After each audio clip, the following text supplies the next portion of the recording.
y resplandece, porque ha venido tu luz, y la gloria de Jehová ha nacido sobre ti. Porque he aquí que tinieblas cubrirán la tierra y oscuridad las naciones, mas sobre ti amanecerá Jehová, y sobre ti será vista su gloria. He aquí, el Señor derrama sobre las naciones su espíritu. He aquí, el Señor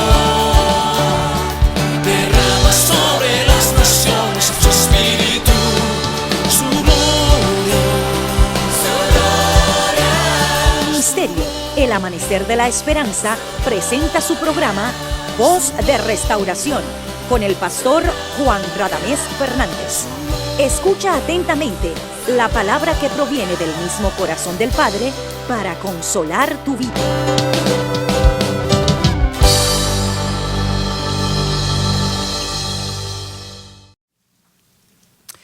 El gozo de nuestro Dios es nuestra fortaleza. Él nos ha llenado de su espíritu, Él nos ha llenado de todo lo que es plenitud suya. Dios es bueno, lo proclamamos desde este servicio de adoración a Dios y en nuestra vida.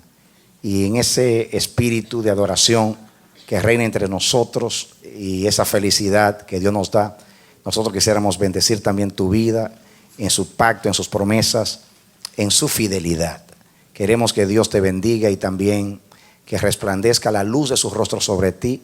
Que Dios tome la palabra y la siembre en tu corazón y despierte todo lo que Él ha puesto en ti. Que la semilla de su propósito nazca en tu corazón y que es un día de refrigerio de la presencia. Que Dios te bendiga y te damos la bienvenida a nuestra programación Voz de Restauración. Ven con nosotros y juntos estudiemos la poderosa palabra de Dios. Amén. Amados, vamos a leer la porción bíblica en Marcos capítulo 12, versículo 28 en adelante. Dice: acercándose uno de los escribas, que los había oído disputar y sabía que les había respondido bien, le preguntó: ¿cuál es el primer mandamiento de todos? Jesús les respondió: el primer mandamiento de todos es: oye Israel, el Señor nuestro Dios, el Señor uno es. Y amarás al Señor tu Dios con todo tu corazón, con toda tu alma, con toda tu mente y con todas tus fuerzas. Este es el principal mandamiento. Y el segundo es semejante: amarás a tu prójimo como a ti mismo. No hay otro mandamiento mayor que estos. Entonces el escriba le dijo: bien, maestro, verdad has dicho, que uno es Dios y no hay otro fuera de él. El amarle con todo el corazón y con todo el entendimiento y con todo el alma y con todas las fuerzas, y amar al prójimo como a uno mismo, es más que todos los holocaustos y sacrificios. Jesús entonces, viendo que había respondido sabiamente, le dijo: no estás lejos del reino de Dios. Amén. Gloria al Señor. Cuando comenzamos a estudiar estos mensajes, a exponer estos mensajes, pues leímos el texto original que se encuentra en el Deuteronomio, pero vimos que en la connotación del Nuevo Testamento, en la explicación del mismo Jesús, podemos acercarnos más a lo que Dios nos está enseñando. Oye Israel, el Señor tu Dios, el Señor uno es. No solamente es el único Dios, sino que, como dice ahí, de esto Mateo dice, hablando de este mismo pasaje, dice: de esto depende toda la ley y los profetas, de este mandamiento. Y la palabra ahí, depende toda la ley, es colgar, es donde se sostiene. Como cuando usted pone un clavo, dijimos, si usted pone algo que es sostenido por el clavo, así es esta palabra, que Dios es uno. Es donde se sostiene toda la escritura. Muy bien. Estamos estudiando que Dios es uno en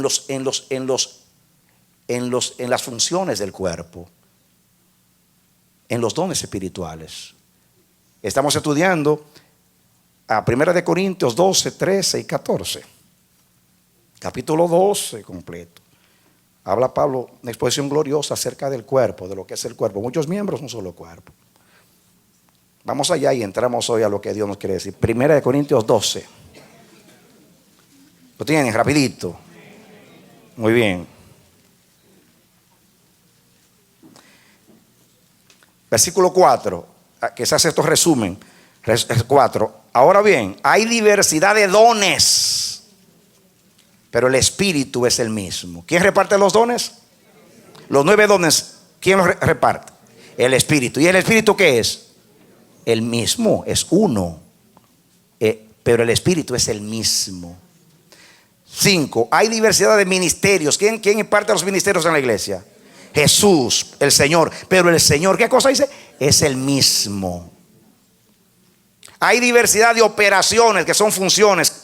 Según Pablo en Romanos capítulo 12, el Padre que imparte las funciones u operaciones.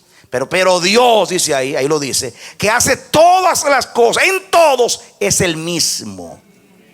¿Quieren ustedes que es una casualidad que menciona al Padre, el Hijo y el Espíritu Santo, y los tres imparten cosas distintas, unos dones, otros ministerios y otras funciones, y los tres son uno, el mismo?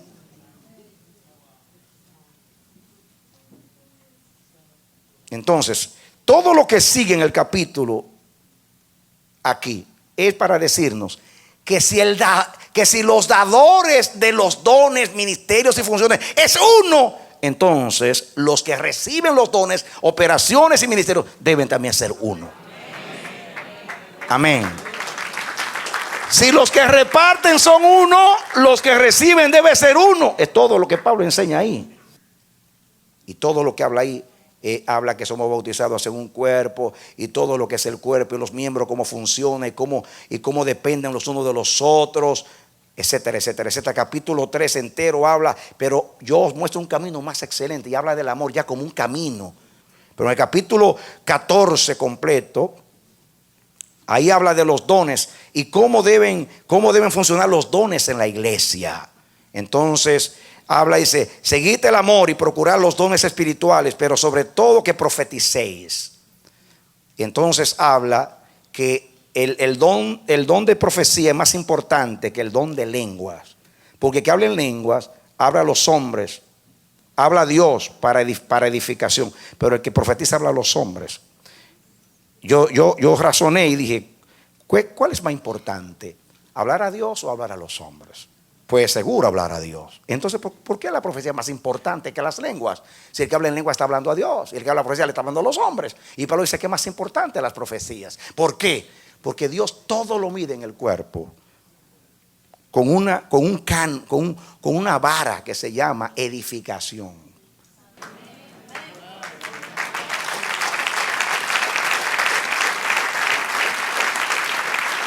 Entonces, estamos estudiando el versículo 3 acerca de la profecía, que dice, pero el que profetiza habla a los hombres para edificación, exhortación y consolación. Estudiamos la palabra edificación, y yo les dije que más adelante vamos a detenernos en la palabra edificación, porque voy a estudiar el versículo, edificaos los unos a los otros, y más adelante voy a hablar más de la edificación. Me estoy detenido en la exhortación y la consolación. La palabra exhortación, la palabra paraclesis. ¿Cuál es la palabra? Paraclesis. Que aquí se traduce exhortación, pero también en la Biblia leímos varios pasajes que se traduce como consolación. La palabra paraclesis está relacionada con la palabra paracletos. Paraclesis es consolación, paracletos es consolador en la traducción. Paracalein es el verbo. Y yo quiero, ustedes conocen la palabra paracletos. La palabra paracletos es alguien que es llamado al lado nuestro para ayudarnos. Ustedes lo han oído muchas veces, que se refiere al Espíritu Santo. Entonces, definimos nosotros la palabra paraclesis como para es llamar, para, al lado, y clesis, de verbo caleo, que significa llamar. En realidad, la palabra paraclesis, que es la palabra consolación, la palabra paracalén, que es el verbo, en realidad significa llamar, citar a alguien. Cuando se llama a alguien, es un mandato de llamar a alguien para que venga a ayudar a alguien que no se puede ayudar a sí mismo. Esa es la idea de paracalén. Y yo me puse a estudiar la palabra paracletos, más allá de las 3 palabras que dice un diccionario, y me asombré cómo se usaba, cómo lo usó Platón, cómo lo usó Heródoto y todos esos grandes maestros en sus escritos. Y es asombrosa la palabra. De hecho, los expertos en griego dicen que es muy difícil traducir con una sola palabra en castellano la palabra paracletos. Es muy difícil. Lo que dicen que más se aproxima es que la traducción es consolador. Pero la palabra consolador se queda muy corta. Confortador traduce a la versión inglesa, el que da fuerza.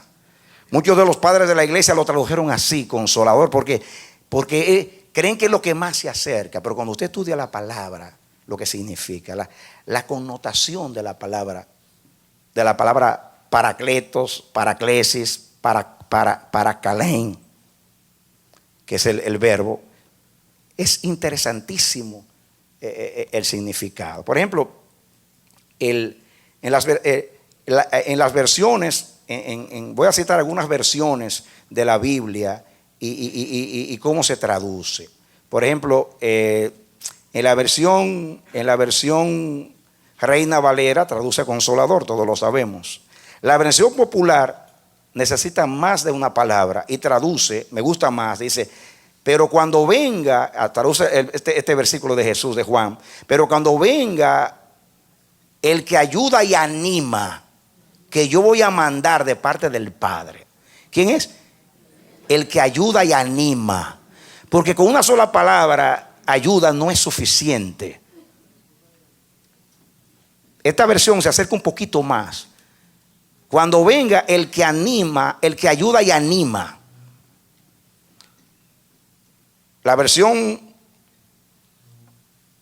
de Valera revisada dice también el consolador. La Biblia de Jerusalén traduce cuando venga el paráclito y prefiere transcribir la palabra para no traducirla así como consolador, porque la palabra consolador se queda muy corta. No es que no dice algo pero no lo dice todo.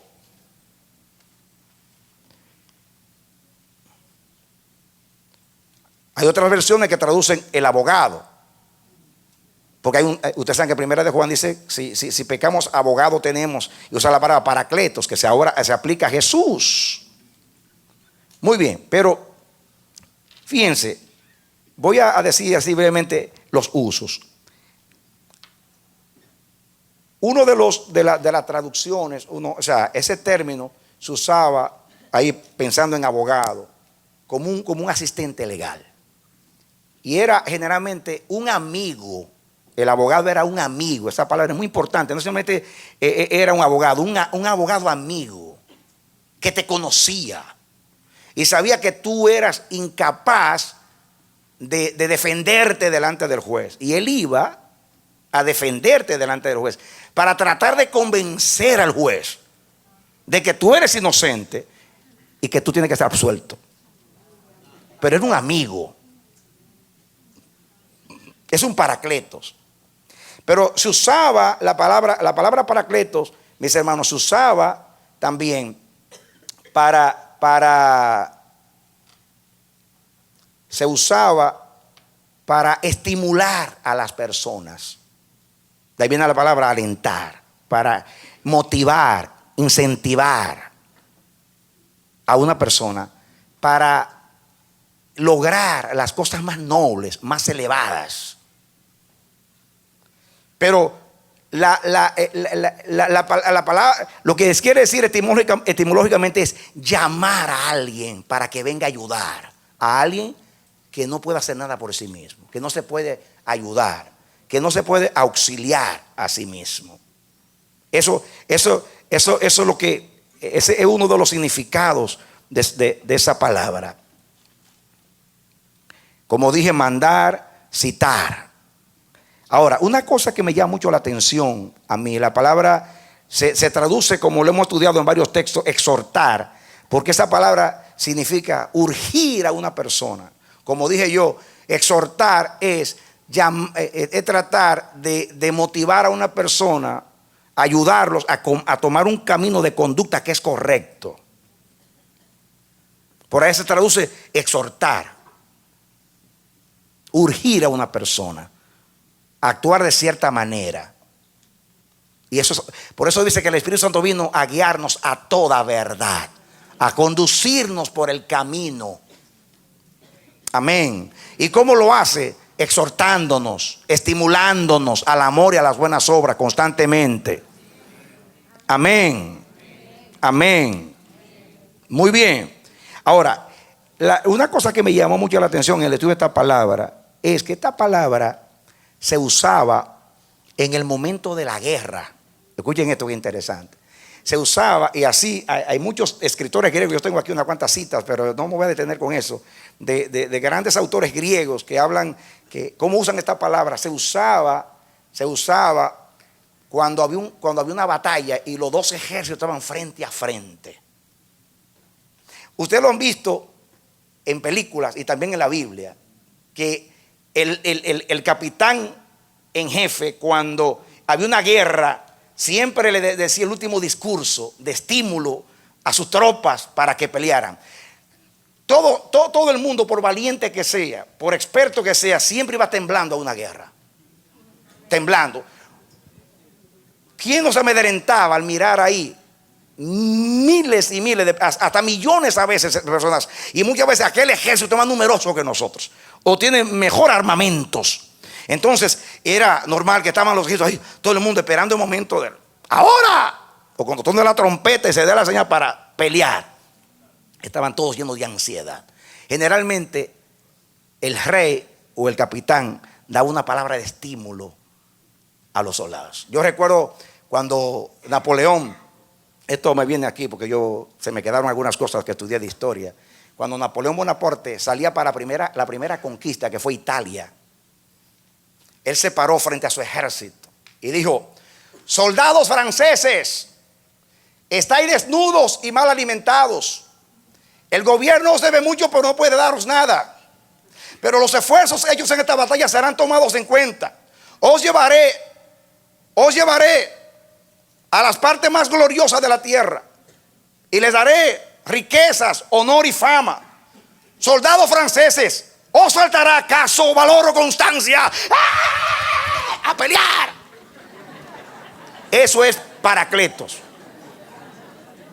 Cuando usted le están temblando las rodillas, que usted cree que va a ser vencido, viene el Paracleto. ¡Adelante! Cristo te da la victoria. Todo lo puedo en Cristo que me fortalece. Vamos a darle. El diablo está vencido. El que ha nacido de Dios vence al mundo. Y esta es la victoria que vence al mundo: nuestra fe. Así se usaba la palabra Paracletos. Ahora, ¿no tenemos una guerra constante tú y yo contra las tinieblas, contra el diablo, cuando nosotros mismos no temblamos a veces? Y viene el Consolador, el Paracletos. Pero escuchen, el Paracletos, el Espíritu Santo, usa la paraclesis a través de nosotros. El que tiene el Paracletos tiene paraclesis. Y el que no tiene paraclesis no tiene el Paracletos. Y el que no usa los dones y las profecías para paraclesis, entonces es porque no tiene el Paracletos o no se ha sometido al Paracletos.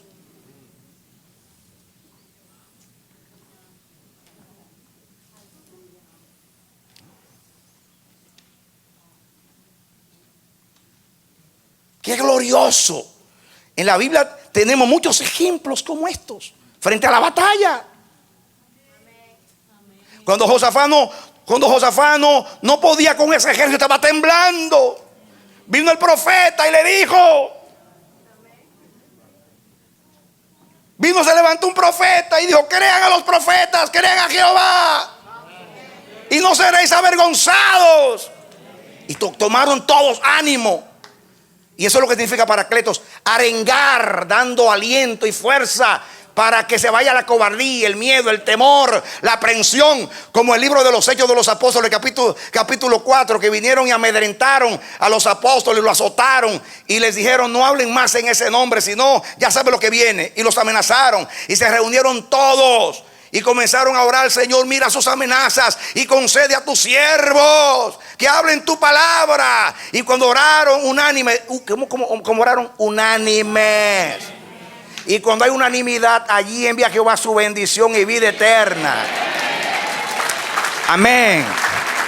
Y de momento el lugar tembló y fueron todos llenos del Espíritu Santo. Ahí bajó el Paracletos. Y dice que recibieron de nuevo para hablar la palabra. ¿Por qué? Porque entró el Paracletos a darle ánimo para que se vaya la cobardía, el temor, el miedo, la aprensión. Cuando hay profecía, tiene que haber paraclesis. Ánimo, ánimo. Qué lindo es cuando se levanta la profecía, o cualquiera de los dones.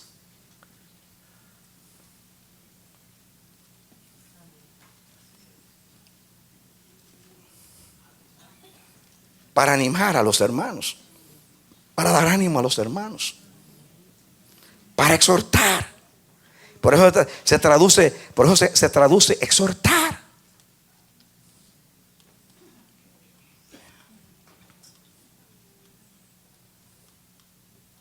Urgir. Y eso prácticamente, eso lo hace el Espíritu para unirnos.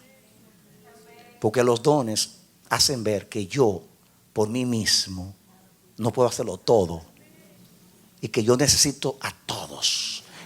Y todos me necesitan a mí, porque soy un cuerpo. Y eso hace que yo dependa de tú de mí. Y en esa dinámica de ayudarnos en amor, amaos los unos a los otros, consolaos los unos a los otros, sed de un mismo ánimo los unos a los otros. Si alguno cae, lo que son espirituales, restaure con espíritu de mansedumbre. Prefiéranse en honra los unos a los otros. Salúdense los unos a los otros. Y todos los unos y los otros, los unos y los otros, los unos y los otros. Ese es el reino de Dios. Dale otro aplauso al Señor.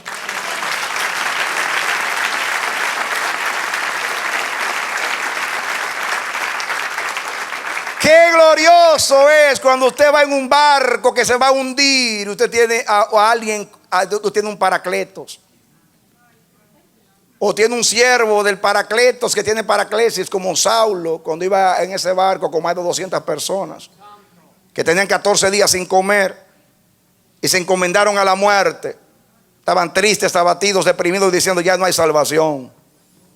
Y se levantó un hombre que era guiado por el Paracletos, con paraclesis, que era un profeta de Dios, un apóstol. Y se levanta en semanas que no se veía la luz del sol, unas densas tinieblas en el Mediterráneo. Y se levanta aquel hombre y dice: hermanos, tranquilos, este es el 14 días que ustedes no comen nada, con un pedazo de pan. Y dice: vamos a comer, aquí nadie va a perecer, porque el Dios a quien yo sirvo envió su ángel anoche y me dijo que me va a entregar la embarcación. La embarcación se va a perder, pero todos ustedes se van a salvar. Ánimo, vamos a comer. Y todos a comer. Y Dios les entregó a más de 200 personas que iban a morir.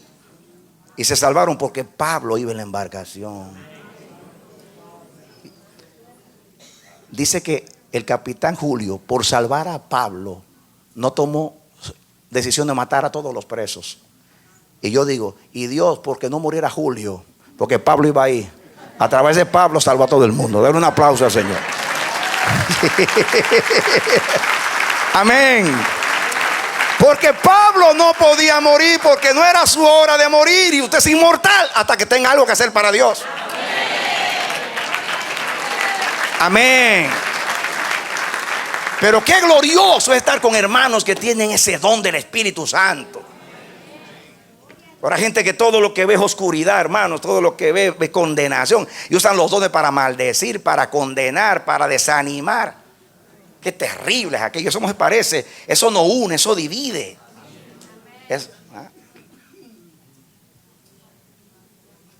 Yo a veces quiero entender a muchas personas que he conocido a través de mis años, que se levantan contra Dios, contra el propósito, dividen la iglesia, la acaban con mentiras, rejuegos, hacen daño. Y ellos piensan que no va a pasar nada, que ya yo lo hice, ya tengo seguidores y se acabó. Ay, ay, ay, ay, ay.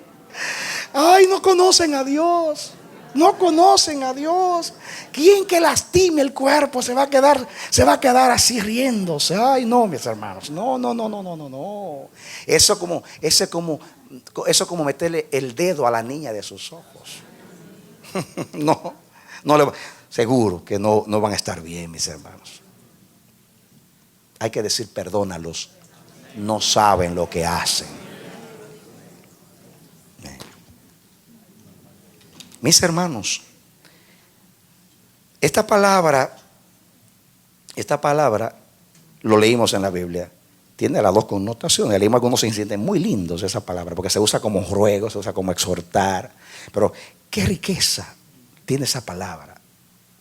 El abogado que defiende, el que da ánimo para la batalla, el que guía, el que me urge, el que me exhorta, el que me anima, el que me muestra el camino para ir recto y llegar a metas gloriosas.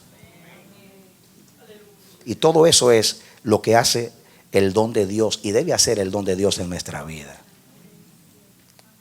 Ya leímos muchos textos acerca de eso. Miren, ahora la palabra que sigue, la palabra consolación. Es interesante que la palabra paraclesis se traduce aquí exhortación, pero también es consolación. Ya leímos varios textos, nos vamos a leer. Yo voy a leer un texto por lo menos o dos hoy, que donde mezclan a las dos palabras, porque la palabra exhortación aquí, que es paraclesis, la que estamos estudiando, también se traduce consolación, pero hay una palabra para consolación. Muy bien, esa palabra es la palabra griega paramucia. Esa palabra paramucia primeramente es hablar acerca a cualquiera, o sea, como es paramucia, para y cerca, y muthos es hablar, denota por ello consolación de una manera más entrañable aún que paraclesis. Mira, más aún consolación, va la consolación. Pero acuérdense que paraclesis es consolación, pero es exhortación y es ánimo y muchas otras cosas, y es ayuda y muchas otras cosas. Pero en el aspecto de consolar, esta palabra es consolar más entrañablemente. Esta es la palabra que se usa cuando murió Lázaro. No tienen que buscarlo. En Juan 11, 19 y 31, que dice que llegaron los judíos y consolaban a Marta y a María por causa de la muerte de su hermano. Esa palabra, paramucia. Muy bien. Esa es la palabra consolación. El verbo es paramutheomai. Y se traduce aliviar, consolar, y también la palabra alertar. Y ahora yo voy a estudiar con ustedes uno o dos textos, depende del tiempo que tenga, donde se usan las dos palabras, para que ustedes vean algo muy, muy hermoso. Vengan conmigo a Primera de Tesalonicenses, capítulo 2.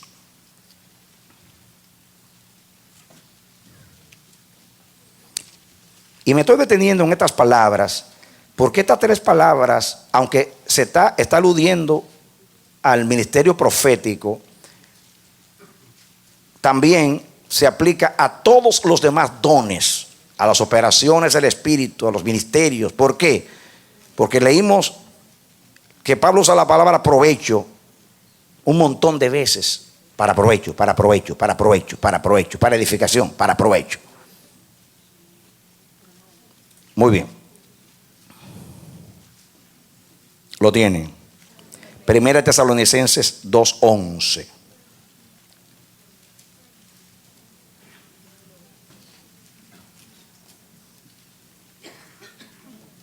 Vamos a leer el 10 para que entendamos.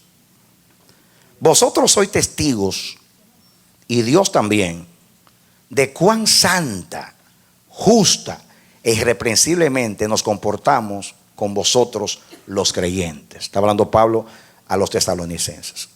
Así como también sabéis de qué modo, como el Padre a sus hijos, exhortábamos, diga paraclesis, y consolábamos paramucia a cada uno de vosotros. Qué tremendo. Estas dos palabras. En el ministerio apostólico de Pablo, Pablo dice cómo anduvo irreprensiblemente. ¿Y qué fue lo que él compartió? Dice, así que como también sabéis que como un padre a los hijos, un padre verdadero exhorta y consuela. No solamente exhorta, consuela. Ambas cosas. Y Pablo dice, yo me comporté como un padre para ustedes, exhortándolos y consolándolos a cada uno de vosotros. Y os encargábamos que anduvieseis como es digno de Dios. Diga, ese paraclesis nos guía a toda verdad. Nos lleva por una conducta, la conducta de Dios. Eso es paraclesis. Llevar a una persona, trazarle una ruta de conducta, como hace el Espíritu Santo que nos guía a toda verdad. Y os encargábamos que anduvieseis como es digno de Dios, que os llamó a su reino y gloria. Cuando usted, a través de cualquier don que Dios le haya dado, ministerio, usted bendice a la iglesia con edificación, consolación y exhortación. Cualquiera de esas consecuencias de los dones, ese resultado, ese fruto de los dones, usted está bendiciendo a esa persona y la está llevando a Dios. Cuando usted lleva a esa persona a Dios, usted la está uniendo con Dios. Por consiguiente, la está uniendo con el cuerpo, con usted, porque usted le está conduciendo. La exhortación te guía a la verdad, te lleva al camino verdadero de Dios. Toda exhortación, de acuerdo a la palabra del Espíritu, te lleva a lo que es útil para enseñar, para redarguir, para corregir y para que el hombre de Dios sea perfecto, enteramente instruido para toda buena obra. El Espíritu te lleva a lo noble, a lo justo, a lo verdadero, a lo digno de alabanza, a todo lo que es el fruto de Dios. Te conduce y a la vez te consuela. Y eso es lo que hace el Espíritu a través de los dones. Y eso es lo que Dios espera de nosotros, hermanos. Amén. Amén. Ven ahora al capítulo 5, y ahí me voy a detener un poquito. Capítulo 5 de primera Tesalonicenses. ¿Lo tienen? Vamos a comenzar para que entendamos con el versículo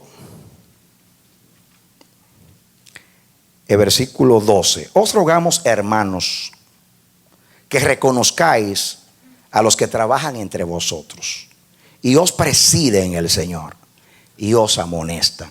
Aquí está hablando de los pastores, ancianos, líderes, todos aquellos apóstoles, profetas que presiden el Señor. Aquí dice que reconozcamos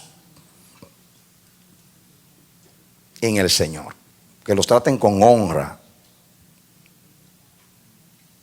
se sometan a ellos por causa de la obra que hacen a favor de nosotros. Dice el 3, y que los tengáis en mucha estima y amor por causa de su obra. Tener paz entre vosotros. Ese es el contexto. Y dice el versículo 14, también os rogamos, hermanos. Esta palabra rogar ahí es paraclesis, que aquí se traduce ruego. ¿Recuerdan ustedes cuando la leímos en 1 Corintios 8, creo versículo 4, que decía que los hermanos tesalonicenses, los hermanos de Macedonia, rogaron a Pablo que les dejase participar a favor de los santos de Jerusalén con la ofrenda? Rogar. Dice, también os rogamos, paraclesis. También os rogamos, hermanos, que os amonestéis, dice que amonestéis a los ociosos, que alentéis a los de poco ánimo, que sostengáis a los débiles y que seáis pacientes para con todos. Este es el espíritu de Cristo, ese es el espíritu del Dios uno. Pero escuchen, hermanos, aquí está, os rogamos, eso es paraclesis. Y dice que alentéis, ahí está la palabra paramucia. Alentéis, se consoléis, alentéis. Aquí es dar ánimo. Me llama la atención aquí, mis hermanos, que esta palabra ociosos, esta palabra es la palabra griega, ataktos, que significa poner sentido, ¿entiende? Para que entienda, poner sentido a la turba indisciplinada que rompe las filas.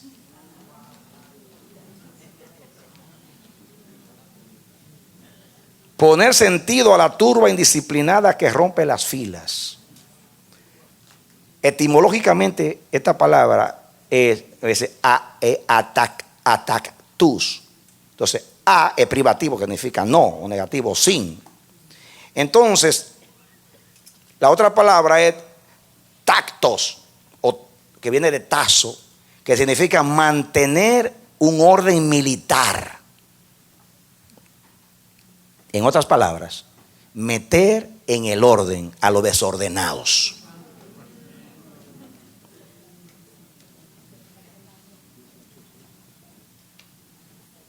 Miren, póngale algo a su Biblia ahí. Y venga conmigo para ver, se usa en Hechos 17:5. Va rapidito allí. Solamente para que ustedes vean. Hechos 17:5. Rapidito.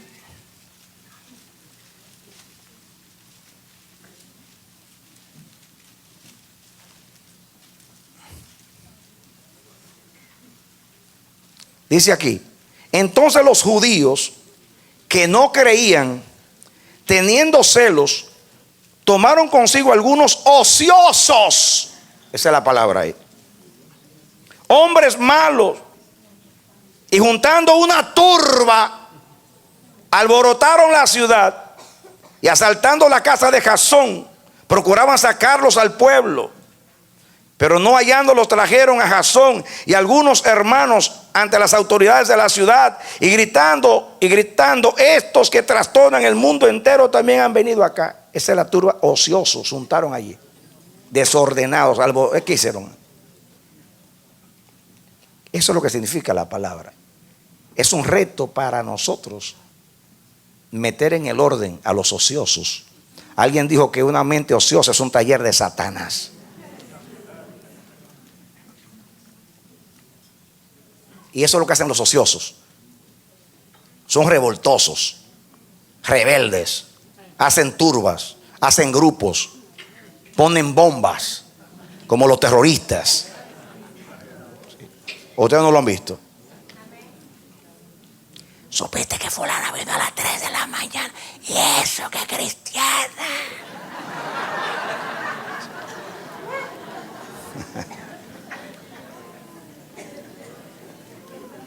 Hacen así, ellos tiran un veneno. Te meten una duda, levantan una calumnia, dicen algo que es mentira para desajustarte. Eso como que pone una bomba. Y eso se crea un alboroto en la iglesia y ellos se sienten muy bien. ¿Qué está pasando?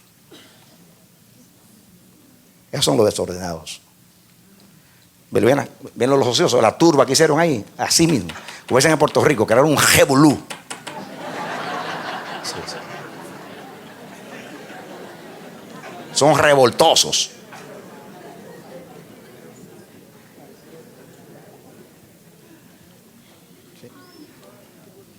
Sí, porque revolú viene de revoltoso.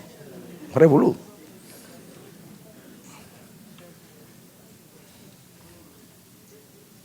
Mantener en orden. Cuán difícil es mantener en la raya. Porque eso es, hermano. Es un reto para nosotros meter en las filas a esa gente. Estamos todos, ven para acá, y ellos. ¿Ah? Y usted tratando, usted lo exhorta, usted los amonesta, usted les habla, usted lo confronta, usted les predica, y ellos siempre como un carro desalineado, y usted tratando de mantenerlo en el camino. Es difícil meterlos en la línea, pero Dios nos manda que hay que hacerlo. La paraclesis tiene paciencia y la paramucia hasta que se logra.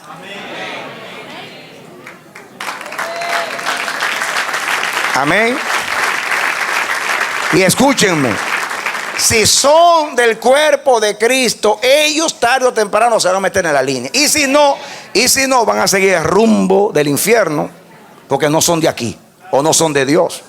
Pero si son de Dios, el que es de Dios, la palabra de Dios oye. Amén. Pero la palabra dice que no nos cansemos de hacer el bien, porque a su tiempo lo vamos a cosechar si no hubiésemos desmayado. Eso quiere decir que la iglesia no debe desahuciar a nadie que quiera permanecer en el cuerpo y que por lo menos quiera la ayuda. ¿Cuántos ociosos hay?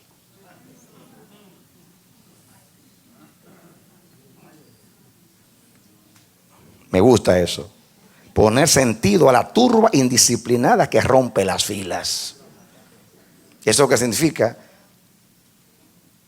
Amonestar a los ociosos.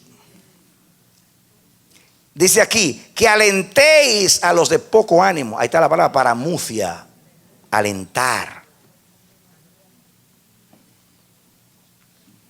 Esta palabra, mis hermanos, es muy interesante. Me gusta esta palabra.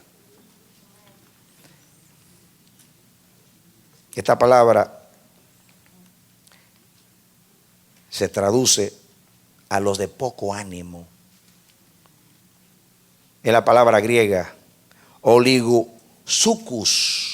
y se divide así etimológicamente. Oligo significa pequeño y suke alma. Significa las personas de alma pequeña.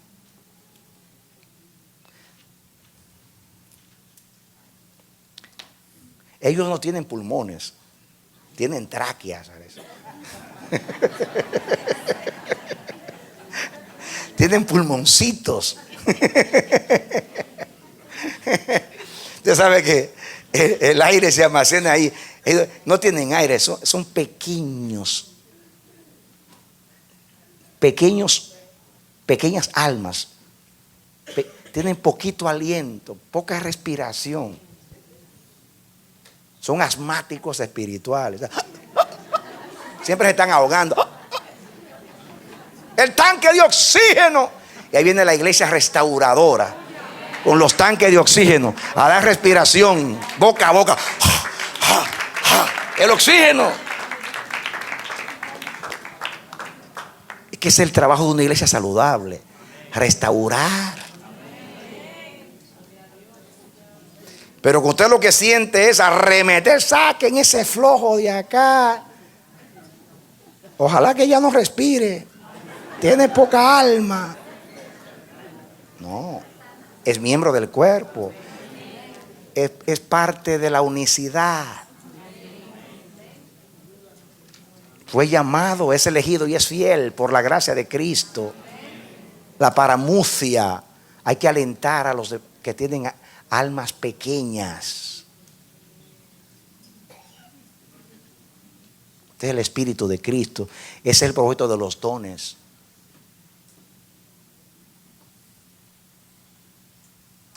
Si Cristo recogió todas las cosas para unirlas para Dios, entonces si alguien se sale de la fila, entonces vamos para acá, mi hermano, que por aquí es el asunto, venga hacia acá, marche por acá, y estamos como Cantinflas, para acá, hermano, para acá.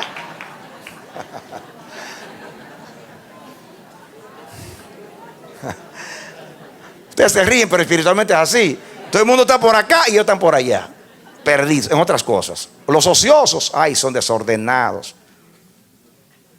Y los de poco ánimo, wow, es tremendo. Entre ellos están los cristianos carretillas,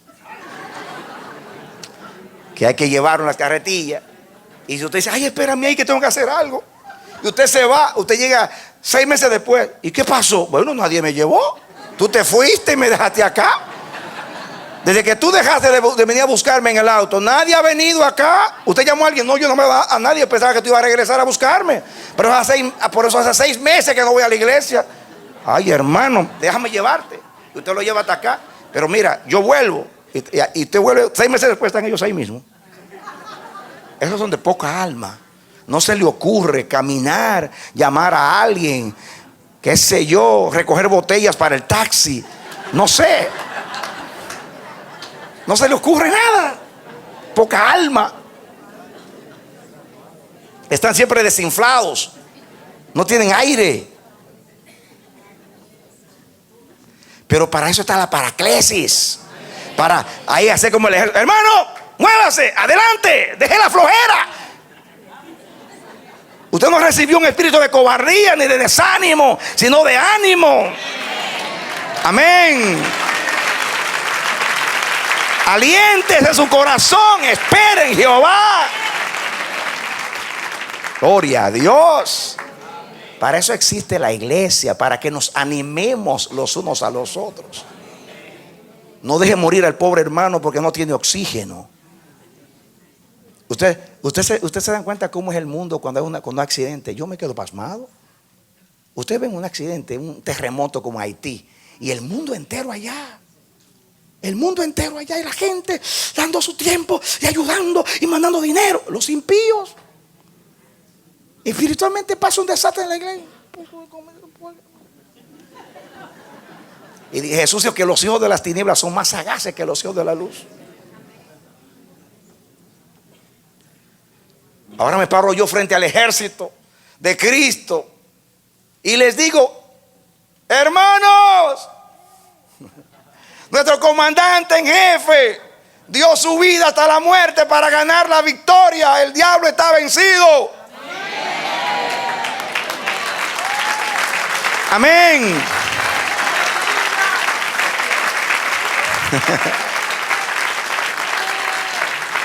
Si los demonios pueden más que tú, yo te ayudo. Y si el diablo puede más que yo, tú me ayudas. Peleemos y salvemos las ciudades de nuestro Dios. Amén.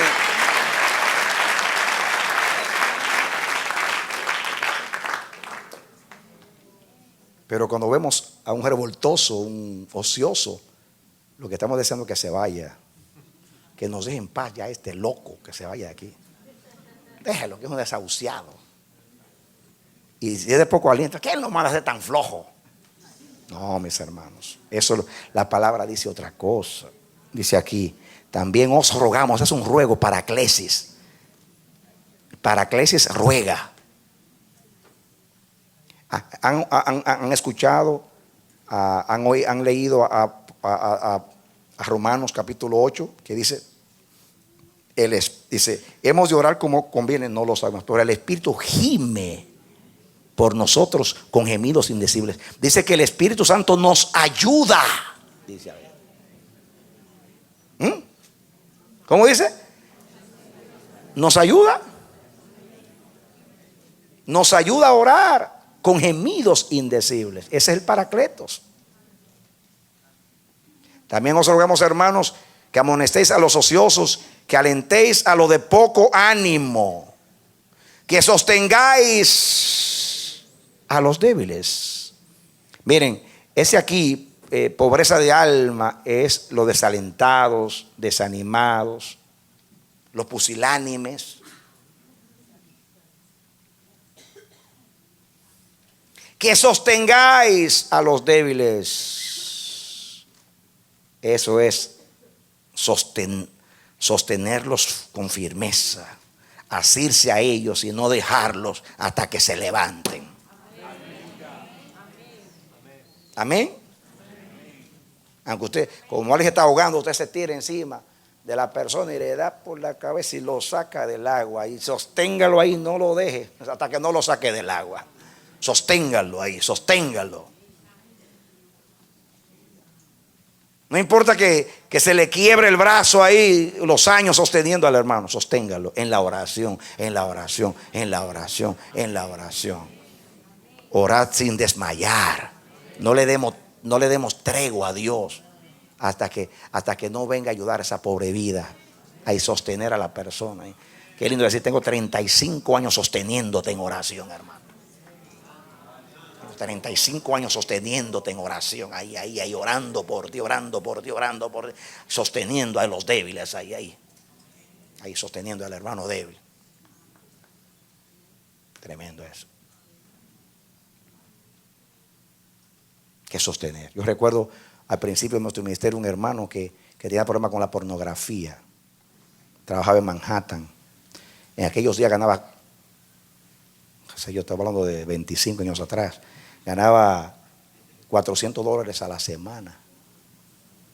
Y estaba tan atado a la pornografía que se metía allá en Manhattan cuando estaban las 3X. Ustedes saben que había pornografía en vivo, que ya, gloria a Dios que el alcalde la sacó de ahí, eso era terrible. Usted andaba por Manhattan y usted tenía que andar así, porque todos los letreros de pornografía eran terribles. Pero había pornografía en vivo y él estaba tan atado que él iba allí a mirar pornografía en vivo y eso era a sacar dinero de su salario, hasta que gastaba los $400 que se ganó en la semana. Y después, cuando se le acababa, miraba la puerta y no podía salir.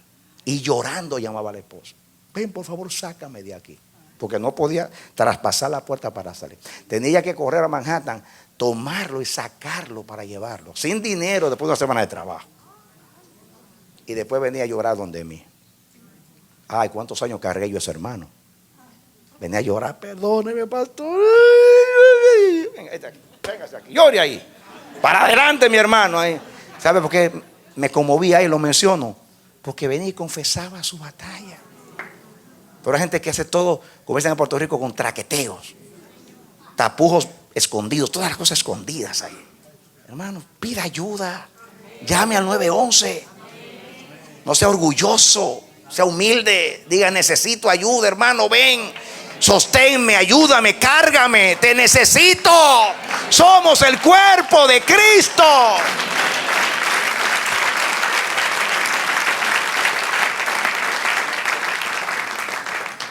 Amén. Esto es la vida en el Espíritu. Esta es la vida de Dios. Basta ya de tanta separación. Basta ya de tanta división. Basta ya de tanta rebelión. Basta ya de tanta indiferencia, tanta apatía. Basta ya. La palabra tiene que penetrar por algún lado de nuestra vida para vivir esto. Para Eclesis y para Mucia. Exhortación y consolación y edificación para los hermanos.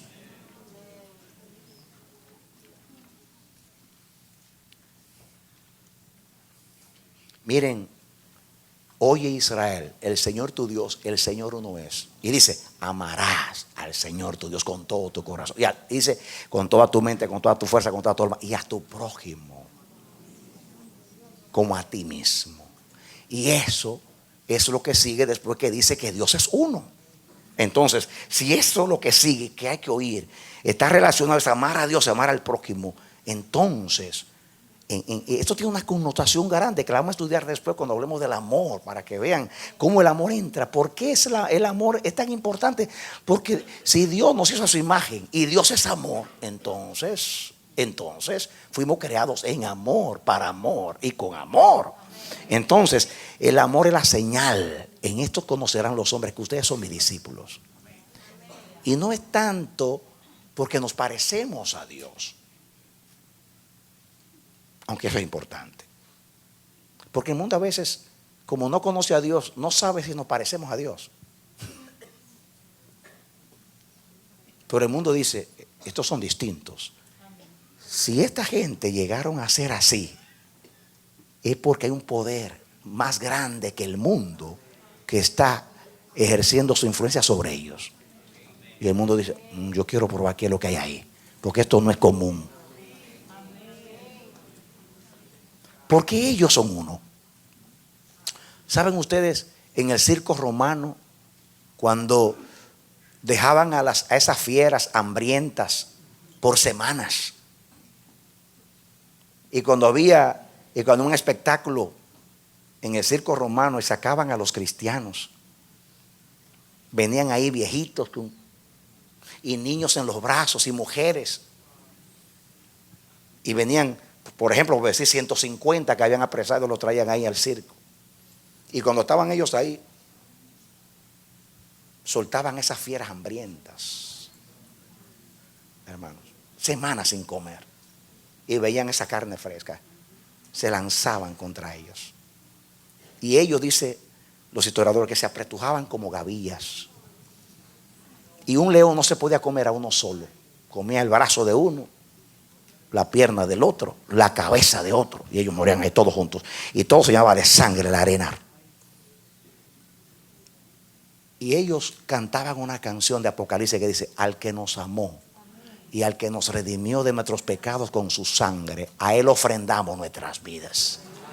Y decían y cuando morían así juntos, abrazados como gavillas, decían los paganos: mirá cómo se aman.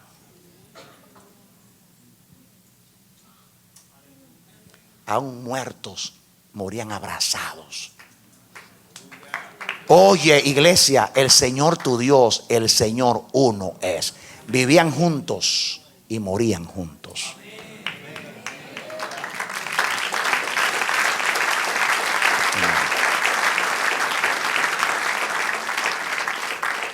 Eso hay que aplicarlo a tu esposa, a tu esposo, a tus hijos, a los hermanos acá.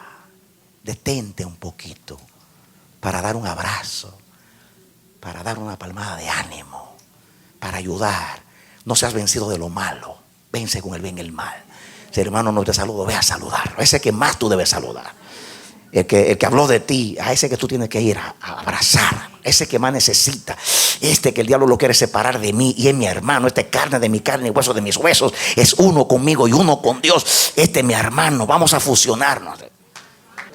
Fíjense, aquí no está hablando de los buenos hermanos, que oran mucho, que son muy bonitos, no, está hablando de personas que necesitan, que son duros de pelar, obstinados, rebeldes, complicados. No es fácil. Amén, mis hermanos. Amén. Oye, iglesia, el Señor tu Dios, el Señor uno es. Ahora yo voy a orar. Yo oro por ti, mi hermano, mi hermana. Yo ruego al Dios eterno, el bueno. Dios no te va a predicar esta palabra simplemente para provocarte al amor y a las buenas obras, y no te va a dar la capacidad. Yo oro a Dios, yo gimo a Dios, yo clamo a Dios para que te dé la dirección, te mete en el orden, te sostenga y te dé aliento y te ayude. Que esta verdad penetre, te sea impartida en entendimiento, en el espíritu, en lo profundo, que llegue a penetrar tanto que tú seas uno con Dios. Y cuando tu mente y tu corazón sea igual que el de Dios, o que tu corazón sea el mismo de Dios, entonces tú vas a amar a la iglesia y al mundo como Dios te ha amado a ti. Que Dios te bendiga y te dé la victoria en Cristo Jesús. Amén. Dele aplauso al Señor.